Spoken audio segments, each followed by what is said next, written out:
Yeah, the bears, they're just, I mean, I don't think people realize that just how agile and quick and powerful they are. So, I mean, unless I was able to look over my shoulder every 5 seconds, and that might not even be enough because you just never know where they're hiding at. So I carry bear spray around if I'm doing certain things, or uh, have a friend with you, obviously, and I don't know, Buddy you try to take system. precautions, but You should always try to have a phone on you to call Air Patrol yeah, Yeah. if you run into a bear. we actually called the other day on the way here. There is the one just by the port, so, and it was one that was in the tank farm the day before.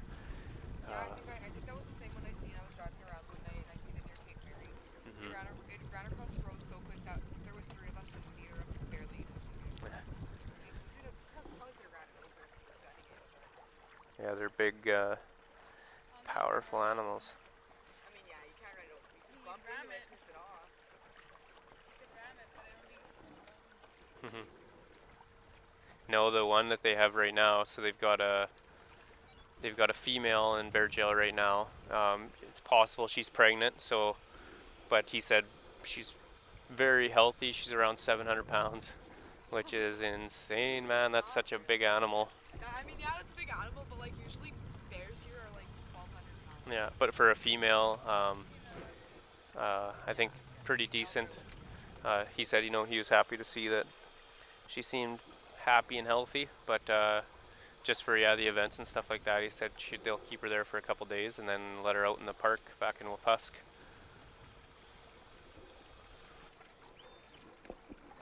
Johnny, do you know anything about it? You should like tell them about it.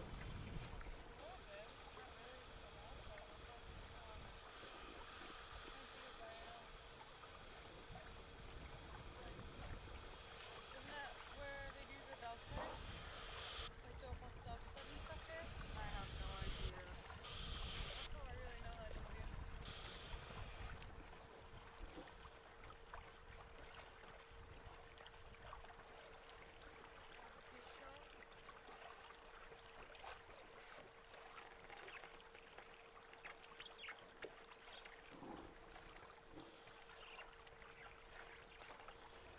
So I'm trying to use my radio here, but for whatever reason today we're getting lots of static. So I might not be able to communicate with Sea North to see if there's any whales around. Their boats are pretty scattered out Plus right now. National Park is Canada's 37th national park. Established in 1996. The park is located in the Hudson Bay and goes on 45 kilometers south of Churchill. When was it? East Manitoba. When was it? Established in 1996. 1996 was Wapusk National Park made, or like established. Yeah. Made. And it's the largest maternal denning area for polar bears in the world. Yeah, there's Nestor 1 and 2 out there. Mhm. People often, a lot of researchers come in and they often stay in the fences and they go snowpacking, and like they test the ground for permafrost and stuff. I did this last year, I think, with junior rangers. We'd go there and like we would often get like these tubes and we'd see how deep the permafrost was. Um, What do you use to do that to determine? you have like a tube and you have like this rod and you just like twist it in and you twist it all the way down, and you figure out when the permafrost is like where it is and how. Do you go by torque, like how much pressure is required to drill down, or I don't recall. I think that you just often just push it. really? Yeah. And it's not a You core just- sample. You're just drilling straight in, kind of thing. Yeah. You do it in a lot of places just to get different examples. Mhm. And they do that in the winter also. They do snowpacking in the winter, and they go test the crystals of the snow and see how deep it goes, and see the different. There's I think 4 different layers of snow that there is. There's like the crystals, there's like the defined, and like there's different types, but I can't remember all their names. But I just remember the top layer is like crystals. It's like the bigger pieces of snow, and then it goes all the way down to like really defined like snow, Some of it's like sticky snow. sugar. Like when you get yeah. down there, you can't do anything, and you just sink like a stone. Yeah. You with snowshoes and stuff That's on like it. soft It's snow. exactly like sugar. It's just really big, kind of slippery crystals. Yeah. The big crystals kind of hurt though, Mhm. cause like you just like try and. They literally can scrape your. Yeah, they like. I remember one time I was like running in the snow and like I took off my shoes and like I ran, and then like my ankles like got cut up. Cause like you get a booter and like you try and like pull it out and like scrapes all along like the crystal snow. Yeah. I was gonna say I heard booter for the first time Oh, today too. booter. Yeah, booter is when your shoe or perhaps boot or any kind of type of footwear gets filled with water or like anything really sand or snow for us. That's basically the slang of a booter. So I should ask you guys what you guys know about belugas, if there's anything you could tell us about beluga whales, or because I mean obviously you're out here, you enjoy them, right? And you're repeat you've come out twice now, or the last 2 years, so Yeah, we came out. Both of us came out last summer, and we both worked together on the internship. And I think beluga whales are very nice creatures. I don't know. Some people seem to be really scared of belugas because they think that they'll like bite or something. I don't. I think they're very nice creatures, actually. because what I was wondering too, so say for myself back at home, if you see a deer, it's no big deal, right? Yeah. It's like there's piles of deer, so you're coming across them quite often. What is it like for you guys? Like, have you just always been drawn to the beluga whale, or is it lose its appeal as you grow older and you just see them year after year after year? Personally, I haven't lost my appeal to really any animals in Churchill yet. I think it's not like we actually see them every day. Like, people assume that we see them all the time. They just, like, walk through town. I mean, they do occasionally, but it's not happening, like, every single day. And, I mean, I don't see a polar bear every day, so, I mean, it's still kind of cool for me to see one once in a while. Like, I don't think I'd ever get used to it. Yeah. How about you, Terry? Honestly, every year I kind of look forward to seeing like seasonal animals like whales in the summer, and spring is usually like the time for birds, and winter is just like, well, bears are pretty much all year round, but like there's other animals in winter too that you see, like foxes, like red foxes, white foxes, stuff like that. The reason I asked too is just because like this place, we talked about it lots in the boat. It's such an amazing place in the world. It's unique for all kinds of different reasons. And I mean, everybody that comes here is just thrilled, but it does seem to me like the people in the town, they're excited for the beginning of each year. We were talking the other day, apparently whoever, it's a big deal, whoever spots the first beluga, right? Yeah. Like showing It is into, actually, so we're always excited. We have like an online bulletin board on Facebook, and everyone like posts about it. yeah. That's Yeah, cool. usually, I think everyone's just excited to see whales, like, because a lot of them, like, have, like, baby whales in here, and they shed against the bottom of the river and stuff like that, so Yeah. that's pretty cool. And it's cool to learn new things about them every year and see what changes about them from year to year, like population density and stuff like that. So, yeah. That was one of the things Heather was talking. So since I'm out here every day and stuff, she says people start to notice when the numbers are dwindling, when the whales are leaving and they're starting to migrate back up north.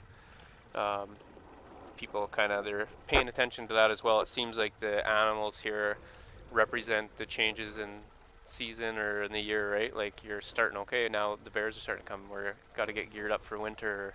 Oh, right on, the belugas showed up. That means we got our spring thaw, and we're looking forward to summer now. So I guess in a way it represents that as well, something to look forward to. People determine when the animals show up, what the weather is like, and like what the season really is. Like those summers finally happening when like the ice starts to melt, or like the polar bears start showing up more often, and caribou start coming out. Because caribou get velvet on their antlers. Yeah. When it's near summer, they get velvety antlers. I remember my grandpa was talking about that. That'd be cool to see. Journey's chatting about the velvet when the caribou, when they start to regrow their antlers, and you spot them with the velvet, which I think is awesome too. So if you don't know, as they grow their antlers, getting into the beginning of rut, I'm sure they call it rut still with caribou.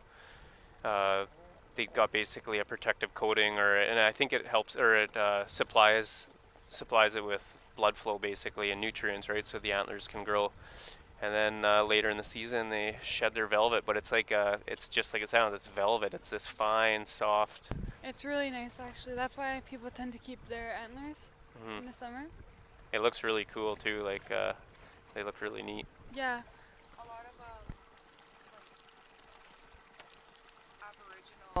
artists will actually take, if they happen to hunt a caribou, they will often take the antlers and either carve them or paint them and sell their work, which is pretty cool too. They do amazing work too. A lot of them. They have a lot of Aboriginal art in a store here called Arctic Trading Company. They have one in Thompson too, located in a city center mall. So that's cool. Yeah, I've seen some amazing pieces, like, and it's really varied, right? It's antlers, and they use the local the stone, and it's really cool to see a the lot carvings. of the soapstone carvings are like based like Inuit, not really. One of my grandmothers actually has art in the Eskimo Museum here. Really? I didn't know that until like last year, so that was pretty cool. Oh, cool. I did check it out last winter.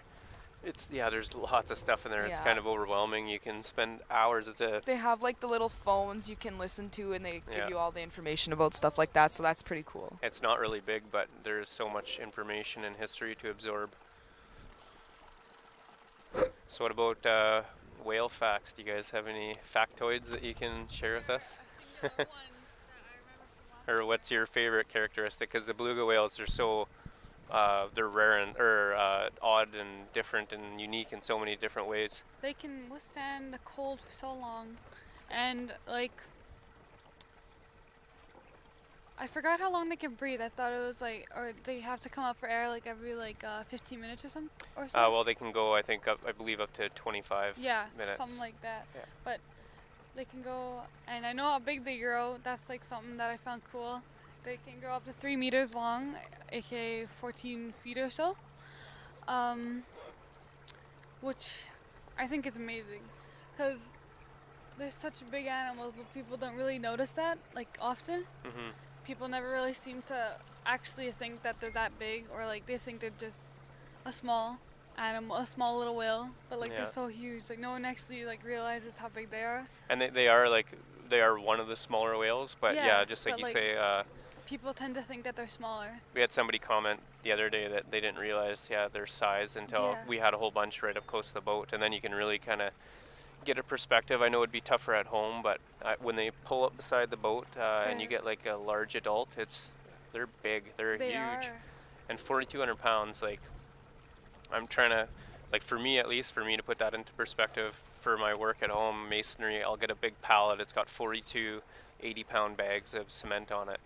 And so that's getting close to around the weight of it, and I've had to unload those pallets thousands of times by hand, and I've carried that weight. To think that's all stuffed into one of these whales it's crazy. Yeah, it is. Like, I feel like if you're watching online, you would assume that they're small because they're so like they look delicate and cute, you know. So like you assume that they look small and like big smile on their face. Yeah.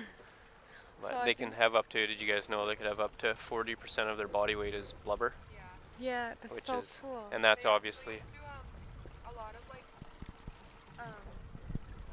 A lot of like northern people and even like Russians, like they used to hunt whales, and back here they used to have whale blubber for sale in 10-pound bags. Yeah, I've seen the meat itself, because it was used as the dog food when they used to harvest the whales. Even now, they still have the bags. They don't actually do the whale thing anymore, but you see them hanging around as kind of a souvenir or just a decoration kind of thing, a novelty item.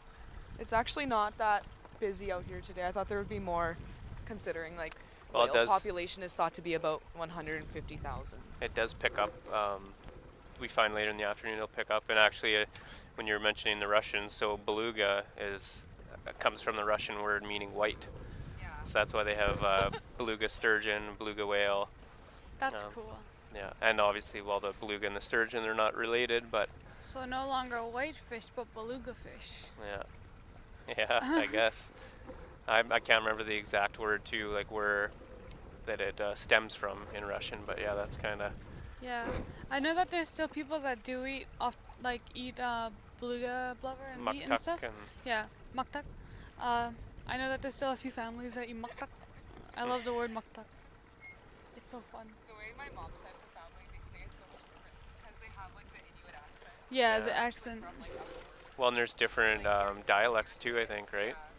But like hearing people say it here just sounds funny. We're talking about all the different ways. I've read it. I Oh, I can't love pronounce a it. lot of them. I don't know how. Yeah, Inuit words are actually really hard to learn. Like my Mm. mom speaks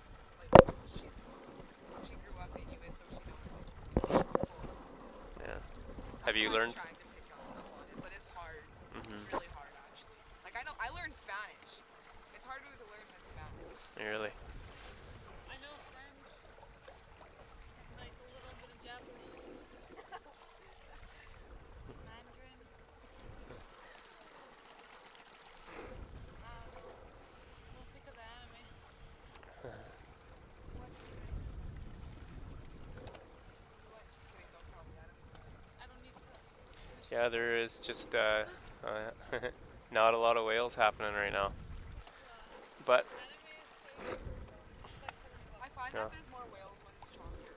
Well, and just like yesterday, because we'll see them sometimes kind of migrating up the west shore here, and then they all head up to Cockles, or sometimes we'll find them going past Cape Mary, and they're all headed back out. But you just gotta pay attention, and yeah, we just gotta pay attention, and we keep an eye out. And yesterday we came over kind of at the perfect time when they all started heading back into the estuary, and we were overflowed by whales for the rest of the time we spent out on the water. It was awesome. That's actually happened a few times, so maybe we'll get lucky today. And you guys going to be joining us again tomorrow? Okay. We'll be headed out we'll be on the water for 9 o'clock, so we'd meet at 8:30. And that's 9 a.m. Central Time for anybody listening. But yeah, it should be on the 12th, yeah. Oh, I might have said, yeah, tomorrow. It's on the 12th. Meteor shower supposed to happen like around the 11th or something. That's what I see. Yeah, really? Oh, we got a few whales a ways behind us. That's kind of the first ones we've spotted in a little while.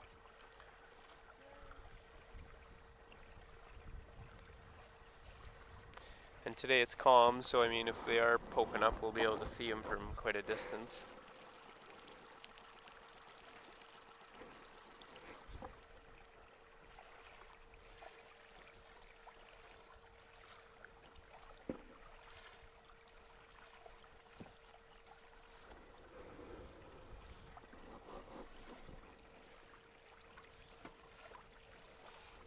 Currently, only certain Inuit and Alaska Native groups are allowed to carry out subspecies. Mm-hmm. Other threats include natural predators, withers, and killer whales. I want to be one of those like wildlife conservation people. You want to talk about that? Why? Why would you? I don't know.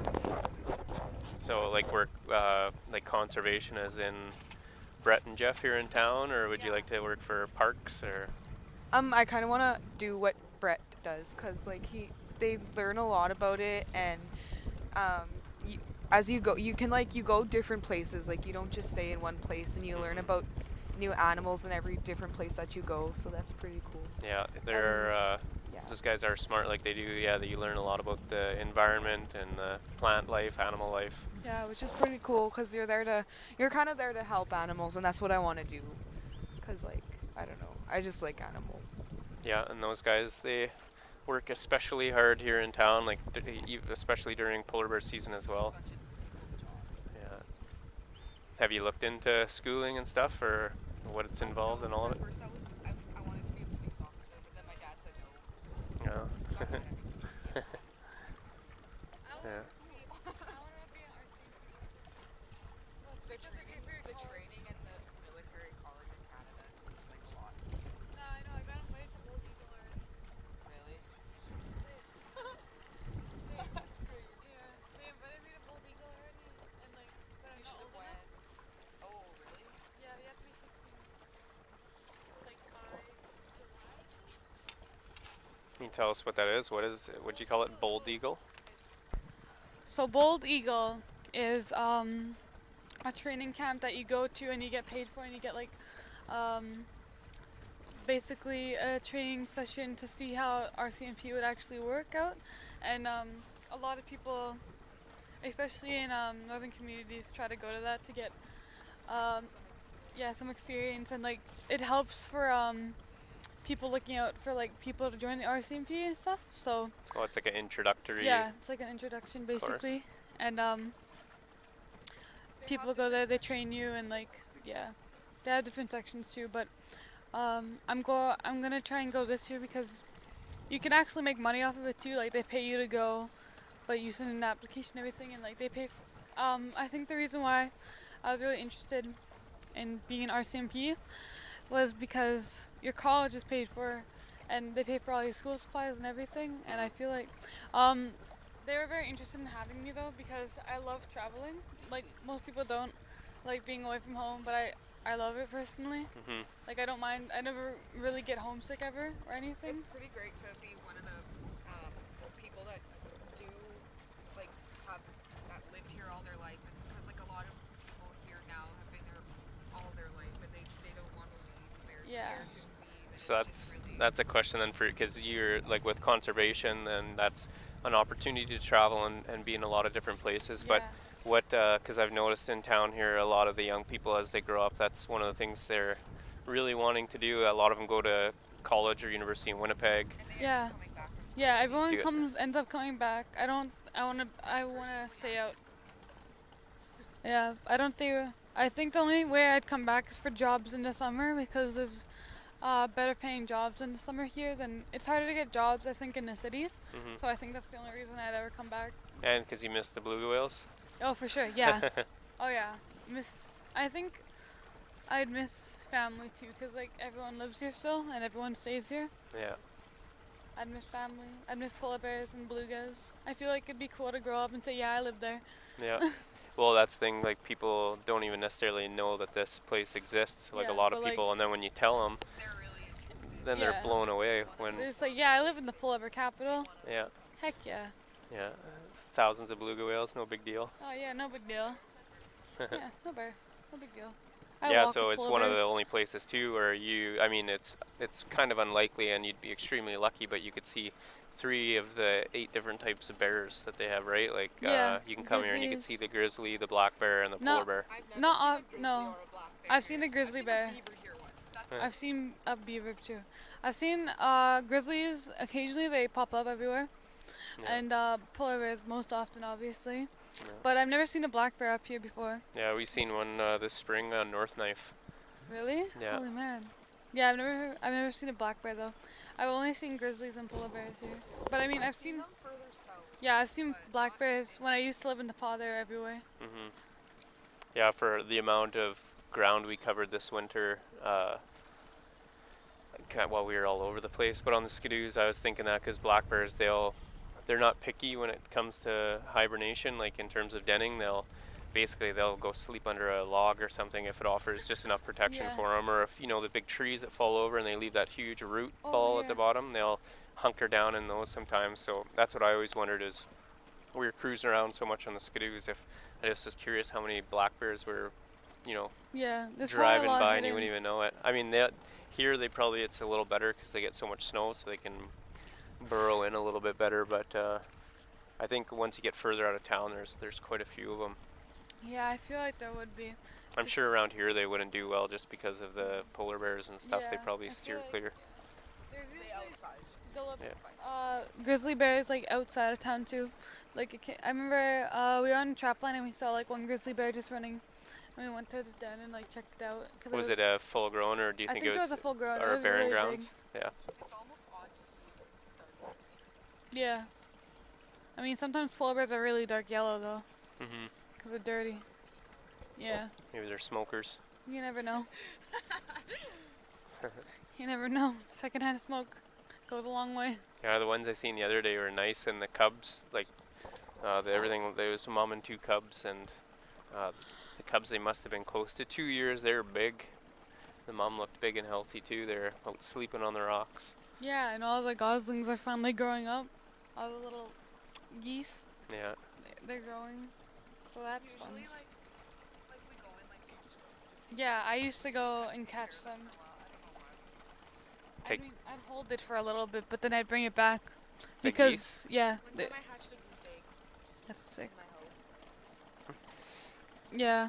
Sometimes I go catch them, little babies, and then like you hold them for a bit, then you bring them back because if you leave them too long, the mother will leave, and then like seagulls will come eat them.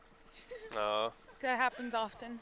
yeah. Well, there's a lot. We were chatting about the snow geese. Apparently, there is loads of them up here. Like, There is, yeah. it's debatable, I guess, on whether they're People, causing damage or because there's too many, or if it's just part of the cycle out here. I think it's part of the cycle, to be honest. Because they're just like what I noticed with the caribou just because obviously they're expelling so much energy digging through the snow in the winter to get down to the moss and stuff. When they get there, they're not going to just eat the tops off and then start digging again. They'll eat it right down to the ground. Yeah. And that's what they say about the geese is when they're feeding, that they're eating it down to the roots, and then it's difficult for stuff to grow. But that's just, I don't know. I'd need, I guess, more information or talk to more people because Yeah. maybe there's just too many. They're just thriving. I mean, people used to come up and hunt them, but now it's hard for people to get up here, I think. Yeah. So that doesn't happen as much anymore. But Karen from Parks was saying that it was and this makes sense too. I think they're fattening up because they get such with all agriculture and stuff. They become so fat and healthy down south, eating all that grain and stuff, and then they come up here and they're able to reproduce and survive better once they arrive up here. And yeah. I don't know, like I said, I mean, I'm just lucky enough to be talking to all these people and trying to absorb the information, and then. So much that goes on though. Different animals. It's different. Mhm. Well, this year. The trade not really working, I guess. Like usually people ride the train up here. Yeah. People would come up here because it's very cheap to come up here by train. It was I think from Gillum it was like $50 at least. I thought it was like 30. Yeah. Yeah, it was, but like sometimes. No, I think it's there and back. It was like. Oh yeah. Yeah, there and back is like around $50. And then to like Thompson, it was 121 for like an adult to go there and back round Pardon? trip. Yeah, it's not. It was very cheap compared to now. But since the only way to get out of Churchill is by plane, people raised the prices. So like. Man, once the train's working, like nobody's gonna be here anymore. Yeah, everyone's gonna get out right away. But yeah, it's like 2,500 to Winnipeg and back from Churchill, and around 670 at least from. Wow. Is that music? Yeah, that's a lot. Makes it difficult to get out if you want to, Yeah. or like you said, when you have your vehicle trapped somewhere, then obviously Yeah. you can't fly that up, and. It's way too expensive for the shipping even Mhm. to get a vehicle up here. Everyone I think is hoping for winter road though. I hope they fix it by spring. Yeah.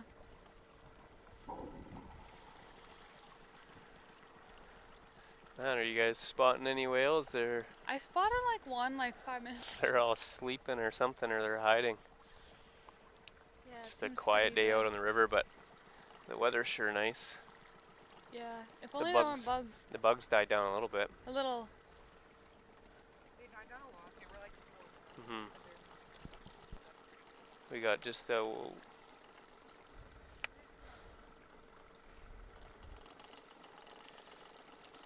Yeah, I keep checking the radio, but every time we turn it on, it's really staticky today.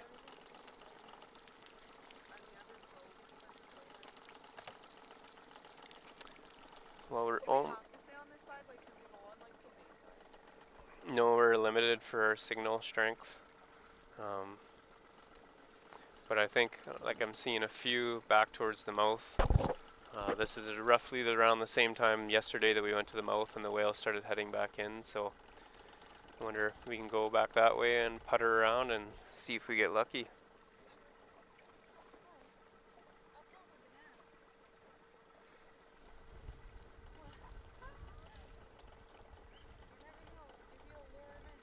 Mhm.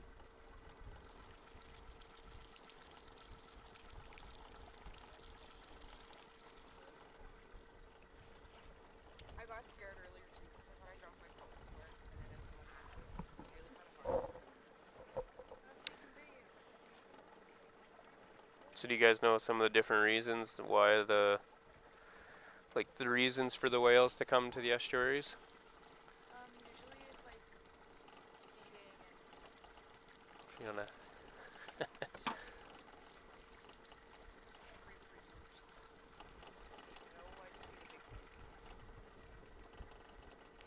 yeah, so there's different, yeah, people, I mean, different reasons, and it could just be a combination of all of them, but yeah, like you said, for them during the molting process, it's nice and shallow here in the estuary, and there's the rocks on the bottom. It's really kind of gravelly surface, and they're able to rub up against that, and also the warmer water in the estuary also helps with the molting. And like you said too, they're giving birth when they're first arriving. The warm waters helps with that as well. The calves, they're able to save energy. They're not trying to keep warm all the time in the colder waters, so they're better able to grow here in the estuary. And then obviously we talked a little bit about the capelin. I'm sure, have you guys seen the capelin when they wash up on shore when they're running? They just, capelin is basically what they feed on it. Yeah. There's a lot of it, so it's really healthy habitat for them to live in. Lots of food, and then I'd imagine too the protection the estuary offers. There's not a lot of predators. The polar bears would have a heck of a time hunting them with no ice, and then the killer whales, although they do make an appearance from time to time, it's not that often. Polar bears have actually adapted to swim over 60 miles without rest, which is pretty insane considering all the ice forming and stuff like that. Yeah, they're having to make longer and longer journeys back to shore with the receding ice.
I just got the speaker back on here and we can hear some whales, but I guess they're going for the 25-minute breath hold because we're just not seeing them surfacing really all that much.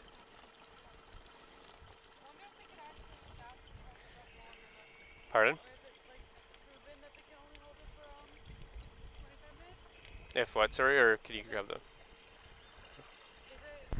Actually proven that they can only hold it for 25 minutes, or could they like possibly adapt to holding it longer?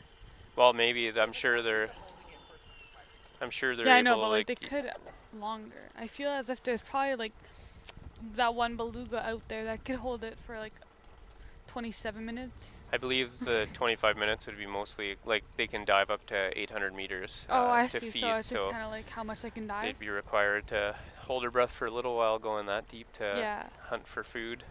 I've always wanted to see an orca personally. Pardon? An orca?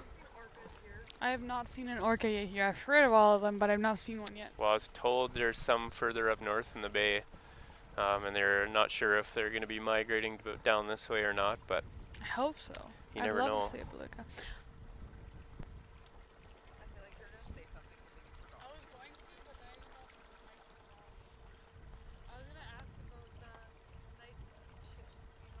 The which?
We're getting a little bit of a chilly, well not chilly, just a cooler kind of northwest wind. Oh, and we just had a whale show up, a few of them just alongside of us here on our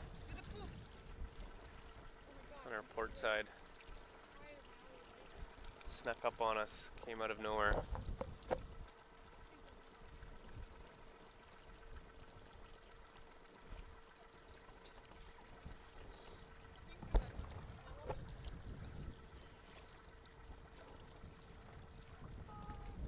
So we're getting closer to the mouth here now, and you can see a couple white caps and stuff. Things are getting a little bit more choppy, nothing crazy or anything, just the wind's picked up a little bit, and that's actually nice. The bugs are going to be getting blown away, which is awesome.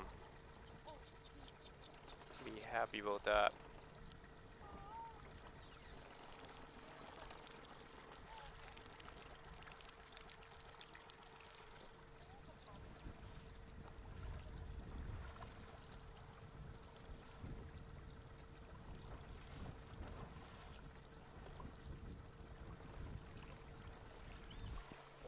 No, they're still, they switch sides here on the right side of the boat.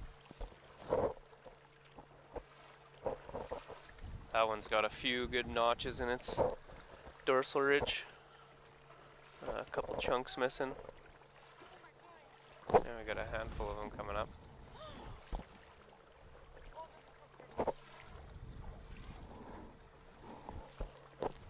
Just be careful, we got some waves.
Looks like we got a sea north boat heading our way. I'm not sure if they came from the fort or if they're whale watching and they came from the bay. You see sea north 2's made their way out a little ways, or look like they're heading over to Button.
buoys. The buoys are here marking basically the right of way. So they've dredged this whole area here so that the ships are able to pass. Like dredging is sucking up the bottom. I think it's around 8 meters deep in the middle. So you can see the red and the green. So it's like that where it's like It'd be in between here is where is the safe right of way or the safe passage for them to make up to port. You can see it's kind of tough to picture when you're out, but as long as you're in between, as far as I know, you're safe.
Looks like we got a couple coming in behind us,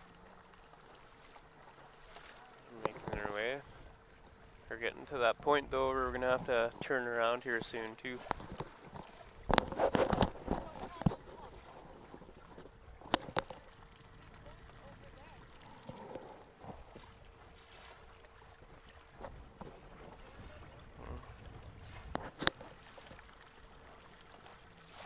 Okay, so at least looks like 2 that are interested in following us.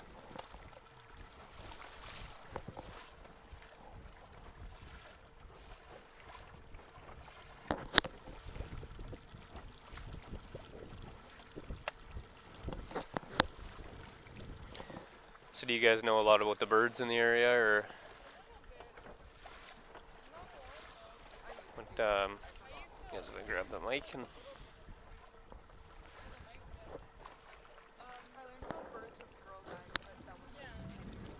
Because there's some unique birds and stuff that do migrate to the area, right? Yeah, like lots that's one of people come here to study birds often.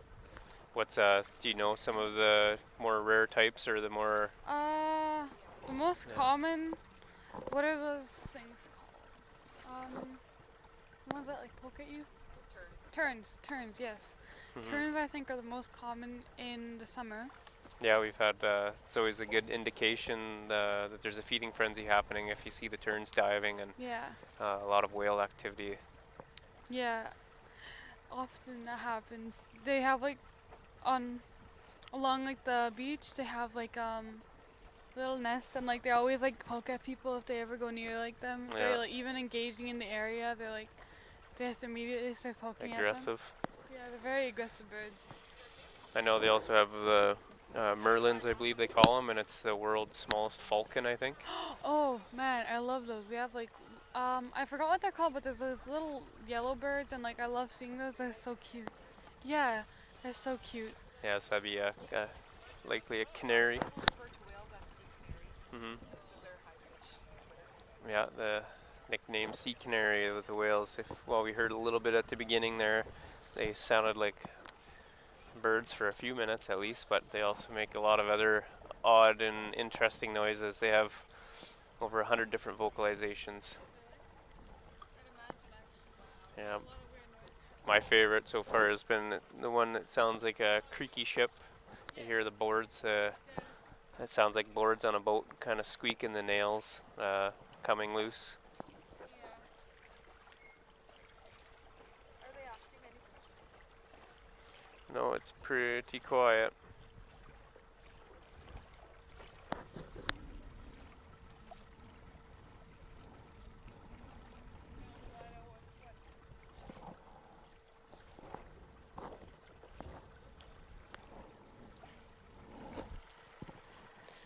I think, yeah, our best bet will be to hang out in this area. We're just near the mouth now, and hopefully we'll have some of the whales start to make their way in the estuary. A few of the boats I can see are out in front of the complex kind of area, and I am seeing whales popping up kind of further out past the buoys here. So, it looks like a decent amount of them actually.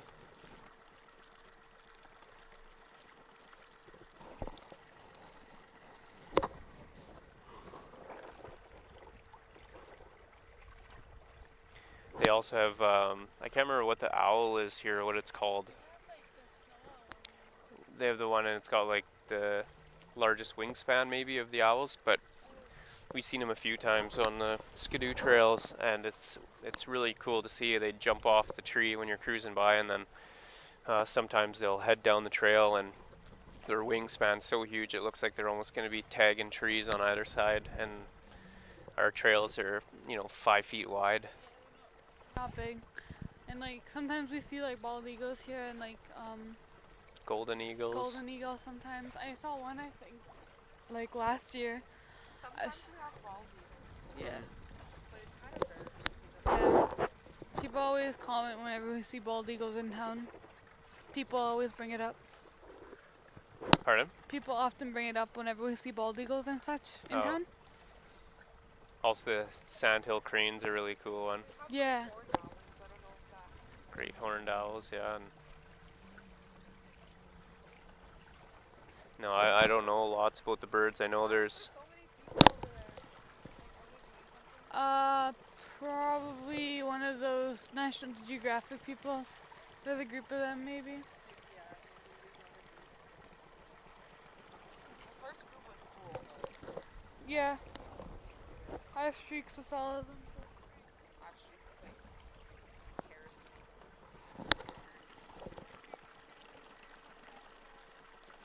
I don't even know half their... I don't even remember half their names.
Do either of you guys have any good?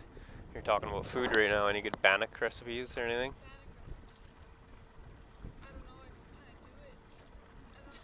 Do you want to tell people what it is, or in case people aren't sure what bannock? Yeah. Oh, bannock. I don't really know how to explain bannock.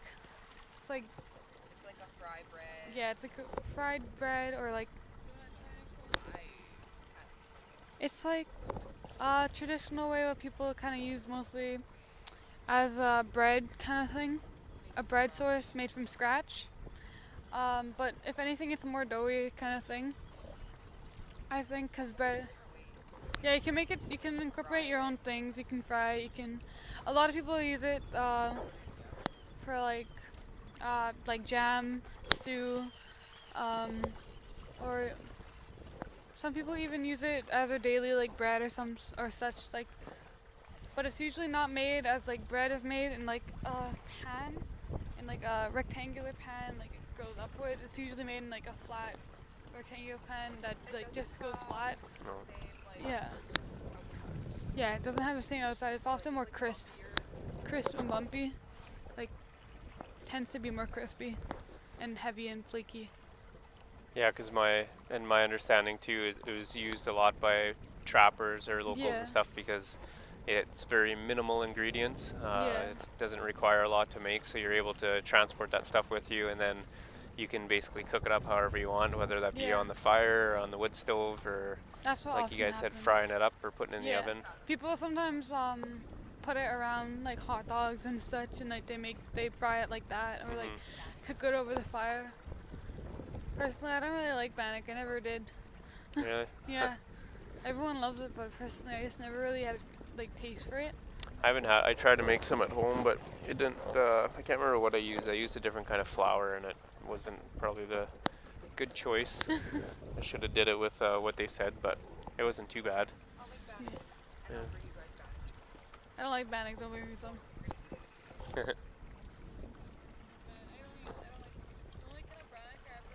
Was that even on when you were talking in that? Yeah, it was. Well, we got a link up here for YouTube on the gear falcon, which made an appearance on one of the cams.